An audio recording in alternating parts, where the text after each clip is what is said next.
नमस्कार। स्वागत है आपका प्रभात की नौबत सीरीज में एक बार फिर से। और व्यक्तित्व सीरीज चल रही थी।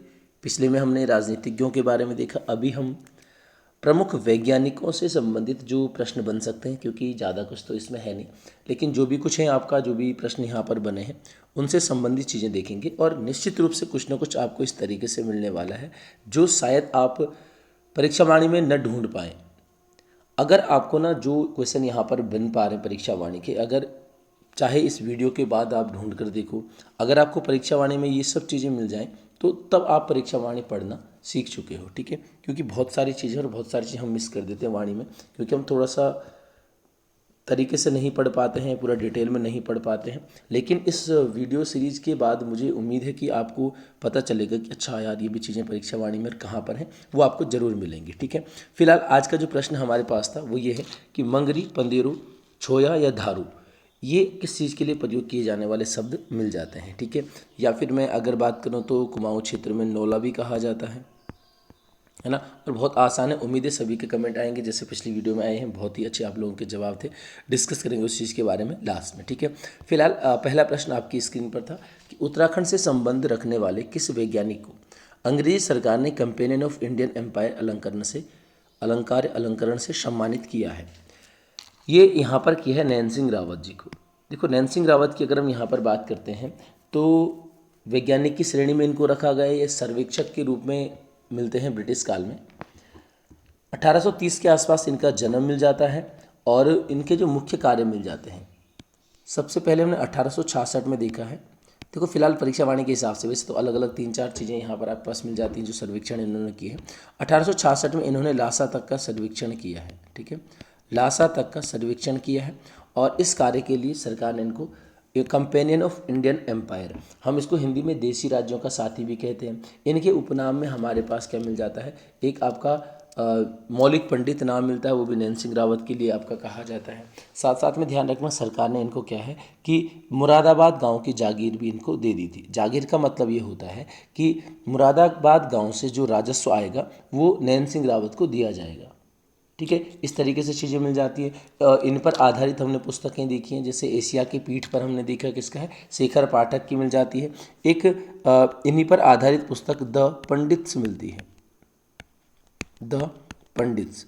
ये जो शीर्षक से जो पुस्तक मिलती है वो मिलती है डेरेक वालेर की। डेरेक वालेर की पुस्तक आपके पास मिलती है, तो इसको भी थोड़ा ध्यान रखना, अगर इनसे संबंधित पुस्तक आती है तो रिवीजन करेंगे। ठीक है, सेकेंड है कि निम्नलिखित में से किस आविष्कार का संबंध श्री कृष्ण जोशी से नहीं है। देखो, दो चीज़ें मिलती हैं, कहीं पर ये डॉक्टर जो श्री कृष्ण जोशी लिखा हुआ है, कहीं पर श्री कृष्ण जोशी लिखा हुआ है, तो सारे दो लोग थे। लेकिन जो यहाँ पर आपका भानु प्रताप यंत्र, चरखा और लैंप बनाने वाले थे, ये भी एक अलग मिलते हैं। तो 3 चीज़ें तो इनसे थी, लेकिन रडार वगैरह इनसे फिलहाल नहीं था। तो चरखा एक विशेष प्रकार का लैंप, और एक इन्होंने भानु प्रताप यंत्र बनाया था जिसका इन्होंने पेटेंट वगैरह भी करवाया था। ठीक है, ये जो आपका भाप इंजन पर चलने वाला कोई यंत्र वगैरह मिल जाता है। ठीक है, चलिए अगला है तीसरा कि सर रोनाल्ड रोस ने किस परजीवी की खोज की। रोनाल्ड रोस ने एनाफिलीज मच्छर की खोज की है, जो कि मलेरिया का एक परजीवी मिलता है, मलेरिया की परजीवी की खोज की है। और 1902 में आपने ये भी देखा है कि इनको क्या मिला है, नोबेल पुरस्कार से सम्मानित किया गया। इनका संबंध भी राज्य से ही माना जाता है, क्योंकि अल्मोड़ा में जन्म इनका हुआ है। और ये क्वेश्चन आ चुका है कि रोनाल्ड रोस का जन्म किस जनपद में हुआ है या किस जनपद से संबंधित थे। ठीक है, चलिए अगला है कि निम्नलिखित में से किस वैज्ञानिक को कृषि क्षेत्र में रफ़ी अहमद किदवई स्मृति पुरस्कार से सम्मानित किया गया है। तो ये आपके पास बृजनंदन घिल्डियाल मिल जाते हैं। ठीक है, Brijnandan Ghildiyal option number first जो आपके स्क्रीन पर फिलहाल है। बृजनंदन की बात करेंगे तो ये आपका कृषि विज्ञानी और कृषि के अंतर्गत मृदा विज्ञानी विशेषज्ञ आपके पास मिल जाते हैं। आगे वैसे प्रश्न भी है और हम देखेंगे कि कृषि के क्षेत्र में डीफिल की डिग्री प्राप्त करने वाले देश के पहले शोध छात्र मिलते हैं। ठीक है, रफ़ी किदवई पुरस्कार इनको यहाँ पर दिया जाता है। कृषि के क्षेत्र में आपका सबसे सर्वोच्च पुरस्कार इसको माना जाता है भारतीय क्षेत्र में। वैसे तो आपका नोबेल बोरलॉग वगैरह आपका कई सारे पुरस्कार मिल जाते हैं। ठीक है, चलिए, फिफ्थ आता है कि नोबेल पुरस्कार से सम्मानित उत्तराखंड के पहले वैज्ञानिक। तो भाई नोबेल की बात करें, नोबेल से तो फिर आपका रोनाल्ड रॉसी मिलते हैं, और मैंने कहा कि अल्मोड़ा में इनका जन्म हुआ, तो इनको हम किससे, उत्तराखंड से ही संबंधित मानते हैं। निम्न नामों उनके कार्यक्षेत्रों में कौन सम्मिलित नहीं है। पहला कि नीलांबर पंत तो अंतरिक्ष विज्ञान ही है, सभी को पता है नीलांबर पंत के बारे में, आगे थोड़ा सा बात करेंगे। फिलहाल खड़ग सिंह वाल्दिया, खड़ग सिंह वाल्दिया भी भूविज्ञानी है। आदित्य नारायण पुरोहित, ये भी कृषि विज्ञानी मिल जाते हैं। जबकि देवीदत्त पंत की बात करेंगे, औषधि विज्ञानी नहीं थे। देवीदत्त पंत की बात करेंगे तो ये भौतिकी से संबंधित है, भौतिकी से संबंधित कुमाऊं विश्वविद्यालय से ये जुड़े हैं। और जो अभी हमने देखा ना कि डीडी पंत वही हैं जो आपका अध्यक्षता भी करते हैं, किसमें, जो यूकेडी का गठन वगैरह जब होता है, तो कई बार क्वेश्चन इस तरीके से आ जाता है कि देवीदत्त का पंत या डीडी पंत का संबंध किस क्षेत्र से है। बहुत सारे लोग राजनीति कर देते हैं उस यूकेडी के हिसाब से, लेकिन ये शिक्षा से संबंधित आपके पास मिल जाते हैं, यानी विज्ञान शिक्षा से संबंधित मिल जाते हैं। सेवंथ है कि निम्नलिखित में से कौन अक्षांश दर्पण के लेखक। देखो, अक्षांश दर्पण नामक लेखक है नैन सिंह रावत की, इसको भी ध्यान रखना भाई, इनका जो सर्वेक्षण वगैरह का इन्होंने जिक्र किया है वो अक्षांश दर्पण नामक पुस्तक में किया है। एट्थ है किस वैज्ञानिक ने प्रकाश मिति से संबंधित शोध कार्य किया है। ये प्रकाश मिति से संबंधित कार्यों की अगर हम बात करेंगे तो ये भौतिकी सभी हमने देखा देवीदत्त पंत मिलते हैं, तो इनके द्वारा ये कार्य यहाँ पर किया गया है। नाइन्थ कि भारतीय डाक विभाग द्वारा किस वर्ष पंडित नैन सिंह रावत पर डाक टिकट जारी किया गया। तो नैन सिंह रावत पर 2004 में 5 रुपये का डाक टिकट जो है सरकार ने जारी किया है, या फिर आपका डाक विभाग के द्वारा जो है जारी किया गया है, इनको सम्मान देने के उपलक्ष्य में। हालांकि पद्मश्री, पद्म विभूषण व ये आपका सीवी रमन था, सीवी रमन जैसे उच्च पुरस्कारों से अलंकृत होने वाले वैज्ञानिक थे। तो यहाँ पर हमारे पास वैज्ञानिक मिल जाते कौन, doctor Shri Krishna Joshi, option number first में मिल जाते हैं। इनको जो है आपका पद्मश्री की अगर हम बात करेंगे तो 1991 में इनको पद्मश्री मिल जाता है। पद्म भूषण की बात करेंगे 2003 में पद्म भूषण मिलता है। और सीवी रमन पुरस्कार आपका 1999 में इनको सीवी रमन पुरस्कार मिलता है। तो ये कई सारे पुरस्कारों को इन्होंने जो है अपने नाम किया था। शांति स्वरूप भटनागर 1972 में मिल जाएगा, ठीक है, तो इनको ध्यान रखना भाई, भौतिकी से संबंधित आपके पास मिल जाते हैं। 11 है कि पद्मश्री से सम्मानित श्री आदित्य नारायण पुरोहित का संबंध किस क्षेत्र से है। आदित्य नारायण पुरोहित अभी हम पिछले पेपर में भी शायद देख चुके हैं, ये आपका वनस्पति विज्ञानी थे, ऑप्शन नंबर फर्स्ट मिल जाते हैं वनस्पति विज्ञानी। इन्होंने पादप शरीर क्रिया विज्ञान की अगर हम बात करेंगे तो उस पर जो है आपका कार्य किया है, ठीक है। बाकी इनको भी 1997 में पद्मश्री से भी सम्मानित इनको किया गया है, तो इसको भी साथ साथ में आपने ध्यान रखना है। बाकी कुछ रचनाएं वगैरह इनकी, कुछ शोध वगैरह आते हैं, उनको आगे देखेंगे। 12 कि जैविक खेती से जगी उम्मीद लेख किस वैज्ञानिक द्वारा लिखा गया है। यहाँ पर एक नाम आपने प्रोफेसर गोविंद सिंह रजवार पढ़ा होगा, ऑप्शन नंबर सेकंड जो आपके यहाँ पर स्लाइड में है। तो इनके द्वारा जो कई सारे लेख इनके छपे हैं। इन्होंने ग्लेशियरों से संबंधित वैज्ञानिक मिलते हैं, ग्लेशियर विज्ञानी हैं, ठीक है। और ग्लेशियर पिघलने से संबंधित इन्होंने काफ़ी सारे जो है अध्ययन किए हैं, और काफ़ी सारे इनके लेख वगैरह मिलते हैं, जिसमें से जैविक खेती से जगी उम्मीद एक लेख ये आपका प्रसिद्ध यहाँ पर वाणी में आपका मेंशन मिलता है।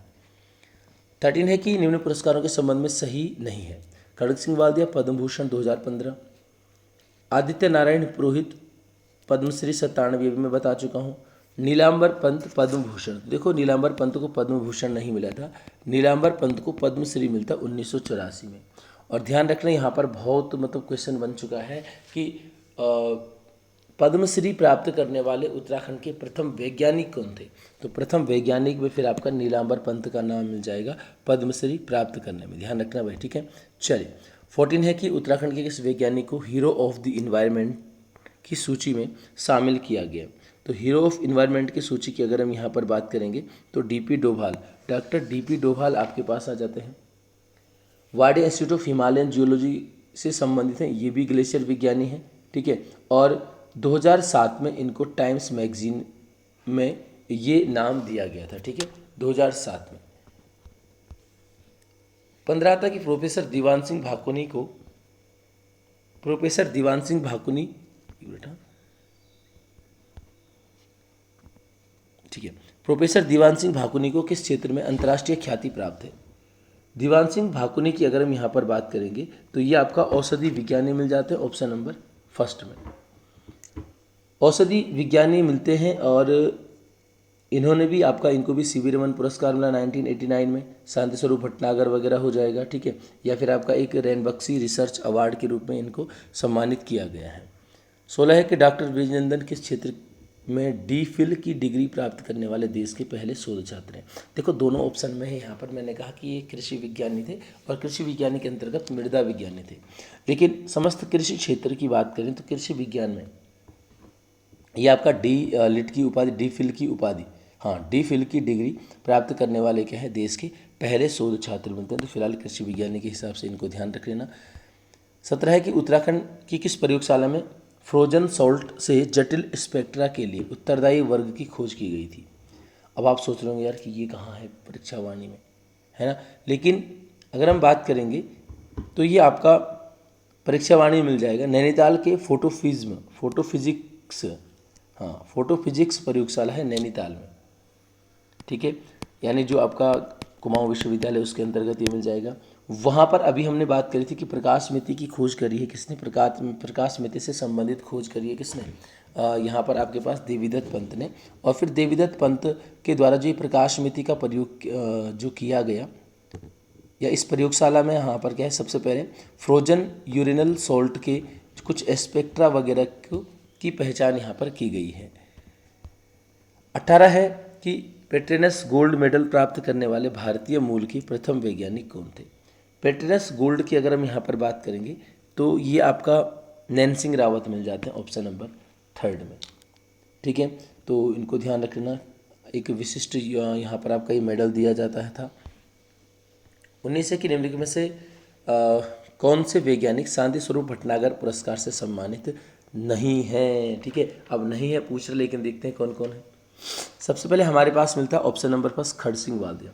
खड़ग सिंह वालदिया को 1976 में इस पुरस्कार से सम्मानित किया गया है। डॉक्टर श्री कृष्ण जोशी की अगर हम यहाँ पर बात करेंगे तो इनको 1972 में शांति स्वरूप भटनागर पुरस्कार से सम्मानित किया गया, जबकि दीवान सिंह भाकुनी की भी मैंने अभी बात करी थी, 1975 में इनको भी सम्मानित किया जाता है। तो ऑप्शन 4 बचते देवीदत्त पंत, जो इससे सम्मानित नहीं थे, ठीक है। अब यहाँ पर ध्यान रखना कि शांति स्वरूप भटनागर पुरस्कार जो है विज्ञान के क्षेत्र में दिया जाता है। ये आपका थोड़ा सा जीएस वगैरह का प्रश्न आपके पास मिल जाता है, तो उसको जरूर ध्यान रखेंगे। और 20 ब्लेसमिंग गढ़वाल हिमालय। ब्लेसमिंग गढ़वाल हिमालय यहाँ पर आदित्य नारायण पुरोहित की रचना मिल जाती है। एक फ्यूजन फिजियोलॉजी ऑफ फ्लावरिंग, इस तरीके से भी आपने एक लेखिन का लिखा होगा, fuse on physiology of flowering, ऐसा कुछ करके। लेकिन देखो जो बेसिक चीज़ें हैं वो आपको पता है कि वनस्पति विज्ञानी है, हम देख चुके हैं पादप शरीर क्रिया विज्ञान पर इन्होंने शोध किया था, और साथ साथ में आपका 97 में हम पद्मश्री भी इनसे देख चुके हैं। और ब्लेसमिंग गढ़वाल हिमालय पुस्तक थोड़ा महत्वपूर्ण आपके पास मिल जाती है, ठीक है। तो ये आपका प्रमुख वैज्ञानिकों से संबंधित जो आपका यहाँ पर प्रश्न कुछ बन पाए हैं वो आपके पास यहाँ पर मिल जाते हैं।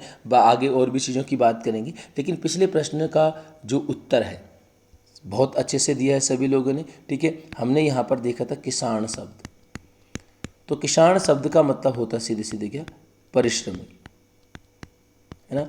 गांव में किसी ने हाँ कमेंट भी किया था कि किसान बेटी, किसान बुआरी, इस तरीके से, है ना। तो भाई कोई भी परिश्रमी व्यक्ति तो उसको क्या बोलता है, अरे भारी किसान है भाई, है ना। तो किसान का मतलब क्या हो जाएगा आपका, सीधे सीधे परिश्रमी मिल जाएगा। उम्मीद है आज के प्रश्न का भी जवाब देंगे सभी लोग, और बहुत आसान सा प्रश्न है आज का, तो ठीक है।